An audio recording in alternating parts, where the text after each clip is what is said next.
உள்ள தனியார் பள்ளியில் மாணவிக்கு நேர்ந்த பாலியல் தொல்லை சம்பவம் பெரும் பரபரப்பை ஏற்படுத்தியுள்ளது. நேற்று 1ஆம் வகுப்பு சிறுமி பள்ளிக்கு சென்று கழிப்பறையை பயன்படுத்திய போது அங்கு பணியாற்றி வந்த அசாம் மாநிலத்தைச் சேர்ந்த ஜெய் என்ற இளைஞர் பாலியல் தொல்லை அளித்ததாக புகார் அளிக்கப்பட்டது. பெற்றோர் புகாரை தொடர்ந்து போலீசார் வழக்கு பதிவு செய்து ஜெய் மீது போக்சோ சட்டத்தின் கீழ் கைது மேற்கொண்டனர்.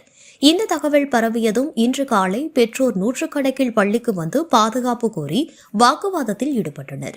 பள்ளி நிர்வாகத்திடம் கழிப்பறையை முன்புறமாக மாற்ற வேண்டும், சம்பந்தப்பட்ட ஆசிரியருக்கு நடவடிக்கை எடுக்க வேண்டும் என்ற கோரிக்கைகள் வலியுறுத்தப்பட்டன.